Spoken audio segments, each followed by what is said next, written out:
Urmează o mare sărbătoare pentru români. Cum e bine să te pregătești pentru Sfântul Dumitru, ce se dă de pomană. Sărbătoarea Sfântului Dumitru este una dintre cele mai importante sărbători de peste an. În tradiția populară românească, Sfântul Dumitru este considerat patronul păstorilor sau cel care desfrunzește codrul și usucă toate plantele. Sărbătoarea este marcată în calendarul ortodox la data de 26 octombrie, atât de creștinii ortodoxi, cât și de cei catolici. Cele mai importante tradiții de Sfântul Dumitru. În fiecare an, pe 26 și 27 octombrie, sunt două mari sărbători pentru credincioși.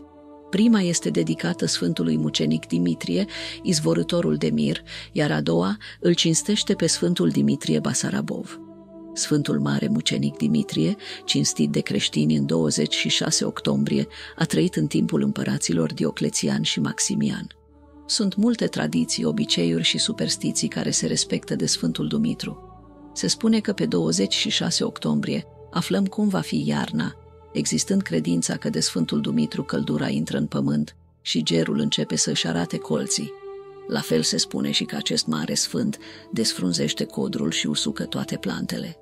La sate, în ajunul sărbătorii Sfântului Dumitru, se aprind focuri peste care sar copii pentru a fi sănătoși tot anul. Sărbătoarea de Sfântul Dumitru este ultima sărbătoare a toamnei. Este ziua în care femeile trebuie să împartă copiilor fructe, covrigi, mere și nuci. Începând din 21 octombrie până pe 28 octombrie, în capitală are loc pelerinajul de Sfântul Dimitrie cel Nou, ocrotitorul Bucureștiului, ce este interzis de Sfântul Dumitru. Din popor sunt anumite reguli nescrise care se respectă de sărbătoarea Sfântului Dumitru.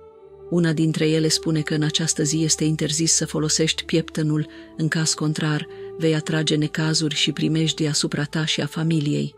În Bucovina, tradiția spune că cine seamănă usturoiul după ziua de Sfântul Dimitrie va avea anul viitor parte numai de pagubă. Se spune că cei care au datorii este bine să le plătească până în ziua sărbătorii, altfel vor fi veșnic datornici. Se spune de asemenea că dacă respecti toate tradițiile sărbătorii, vei fi ocrotit și protejat de necazuri.